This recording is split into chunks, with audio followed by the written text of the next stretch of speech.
The movie starts by telling the story of the first god in China named Penggu. Penggu split the earth and the sky apart, then changed into the sun, moon, and other natural stuff like mountains and rivers. Later on, there was a goddess called Nuwa. She crafted a human out of clay and made them alive by breathing into them. When she passed away, she left behind a special thing called Fengshenyanyi. She told the gods living in Kunlun to protect it. People believed that Fengshenyanyi could save the whole world, but only the mightiest king of all could open it up. As the years went by, a new generation came to life in China's vast plains. During this time, there was a king named Chen Tong, who founded the Shang dynasty. He had 4 dukes spread out in the 4 main directions, and 800 other kings in different parts of China acknowledged King Chen Tong as the top king. However, things changed 500 years later when King Xiu Hu from the Jinzhou kingdom didn't want to pay respect or give up his riches. Instead, he challenged King Di Yi of the Shang dynasty. In response, King Di Yi and his second son, Yin Shou, to the battlefield. Yin Shou led an army he trained personally. This unique army was made up of young men, sons of dukes and other kings who had been taken as hostages and trained by Yin Shou himself. Among them was Xiu Yao, the son of Xiu Hu. But since Xiu Hu had rebelled, Xiu Yao chose to do the unthinkable to bear the burden of his father's actions. After that, Yin Shou used catapults to attack the fortress of the Jinzhou kingdom's army. When the Jinzhou kingdom's fortress was in ruins, Yin Shou's forces moved closer, but they were met with thousands of arrows raining down on them. They kept advancing until they had to stop, because their horses were frightened by the fire. But Yin Shou had some clever ideas. He blindfolded all his horses and had them charge into the fortress, wreaking havoc on the troops from the Jinzhou kingdom. They fought without mercy until there were only a few left. That's when Xiu Hu and his daughter, Xiu Daji, tried to make a run for it towards the royal tomb. But Yin Shou and his crew intercepted them. In the fierce battle that followed, Xiu Hu managed to wound Yin Shou while they were on top of a tomb. As Yin Shou bled, his blood dripped onto an old pitcher that happened to contain a fox spirit, which began to break free from its seal. After a hard-fought battle, Yin Shou managed to kill Xiu Hu.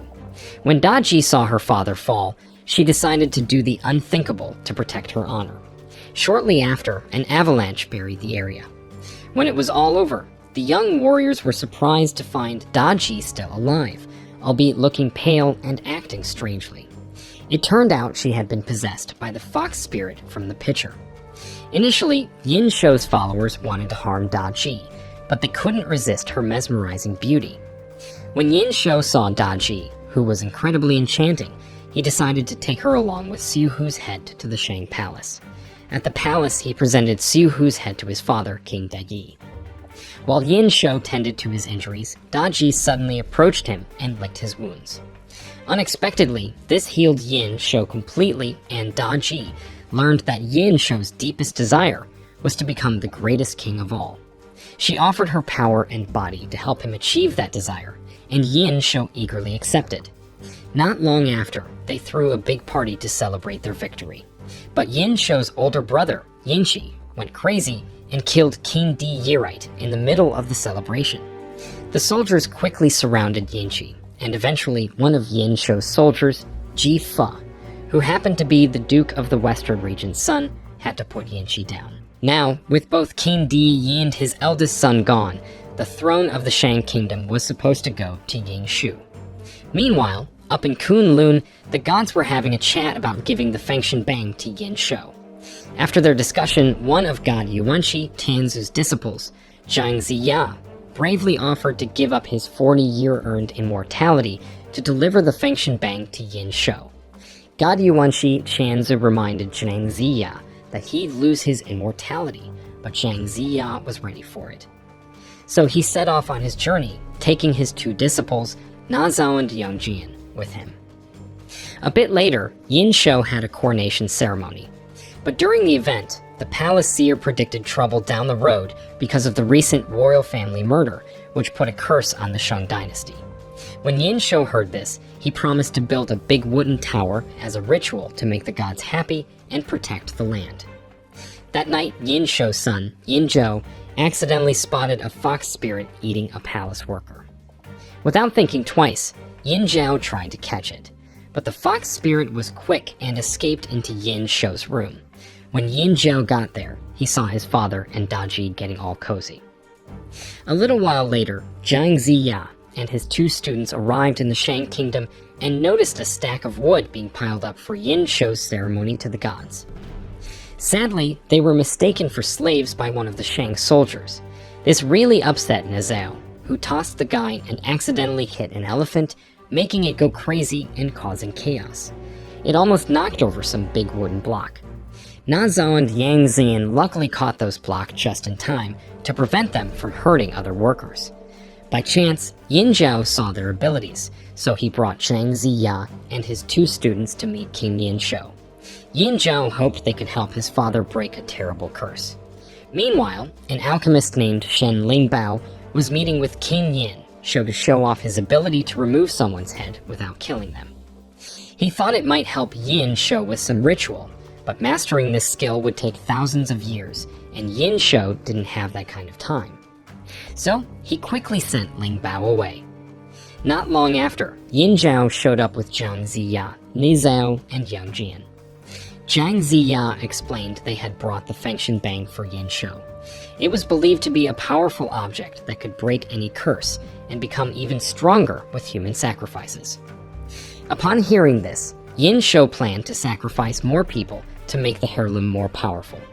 Realizing Yin Shou was evil, Zhang Ziya swiftly took the Fengshenyanyi back and tricked everyone to make his getaway. Meanwhile, Na Zhao and Yang Jian battled those trying to chase Zhang Ziya. But Yin Zhou, along with his friend Ji Fe, managed to follow Zhang Ziya into the forest. Na Zhao and Yang Jian soon joined them. After a fierce fight, Ji Fe managed to take the Fengshenyanyi from Zhang Ziya. However, he decided to toss it into the river. So Zhang Ziya jumped in to retrieve it, but luckily, Na Zhao was able to save him. At the same time, Lingbao met with his master, who appeared as the ocean, to tell him that they'd found the Fengshenyanyi. His master then gave Lingbao a new chant to help him get hold of the Fengshenyanyi. On another note, Ji Fe's dad, Ji Cheng, the Duke of the Western region, was traveling to the kingdom because the 4 dukes had to welcome Yin Shou as the new king. While on the journey, Ji Cheng found a green-skinned baby spirit. Feeling sorry for it, Ji Cheng decided to take care of the baby. At that very moment, Zhang Ziya and his 2 students showed up and suggested that Ji Cheng should get rid of the baby spirit before it turned evil. However, Ji Cheng wanted to raise the baby, believing that whether someone turned out good or bad depended on how they were brought up. Hearing Ji Cheng's wise words, Zhang Ziya proposed that they take the baby spirit to Kunlun to be cared of. Ji Cheng agreed and named the baby spirit Li Chunzi. Before heading to the Shang Palace, Ji Cheng secretly met with the 3 dukes from the east, south, and north regions. They were not happy about Yin Shou becoming king, especially because curses were causing problems in the Shang Kingdom, like diseases, smelly water, and failed crops all over the place. What's worse, many babies were dying because of Yin Shou's questionable methods to become king. Surprisingly, Ji Fe overheard the conversation and got really upset, thinking that the 4 dukes were betraying King Yin Shou. So he rounded up his troops and captured the 4 dukes, including his own dad, Ji Cheng. When they got to the palace, Ji Fe explained to Yin Shou why he had captured the dukes.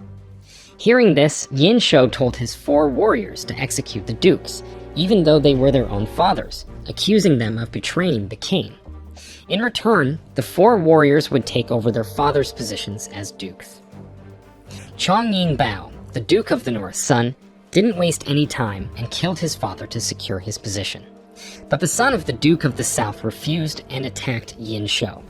However, Yin Shou fought back and killed both the Duke of the South and his son. As for the Duke of the East, he used his son's sword, Wenhuan, to take his own life in order to save Wenhuan.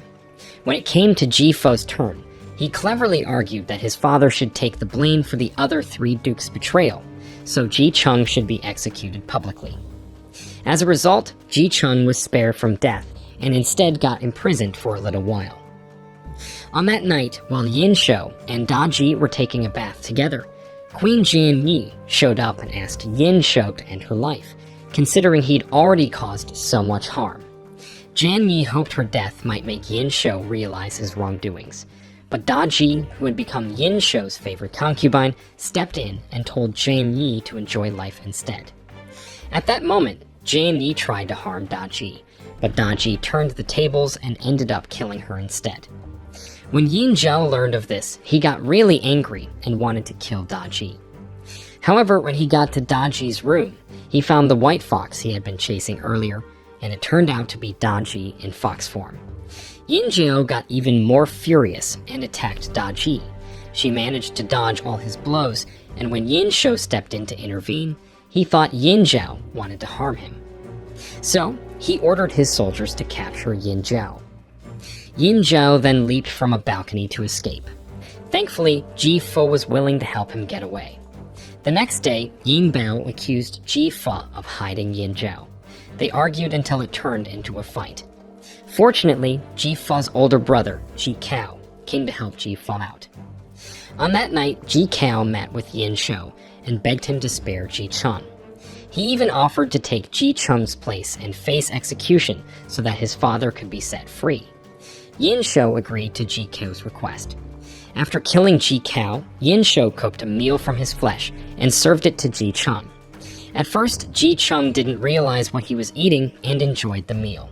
But when Yin Shou revealed that it was made from Ji Cao's flesh, Ji Chun was shocked and went crazy. Meanwhile, Yin Zhao was hiding at the High Priest Bi Gun's place. At the same time, Zhang Ziya sneaked to Bi Gun's location, but was caught by Ji Fu. Zhang Ziya then exposed Yin Shou's crimes, but Yin Zhao still believed his father was evil because of the influence of Daji. They teamed up to uncover Daji's true nature. The next day, while Yun Xiao and Daji were performing a ceremony for their ancestors, Ji Fu showed up and pretended to have captured Yin Zhao. Then, Bi Gun, the high priest leading the ceremony, started revealing that Daji was a fox spirit and planned to kill her.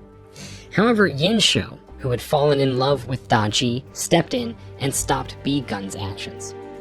Bi Gun then sacrificed his magical heart for Daji to consume, making the fox spirit leave her body.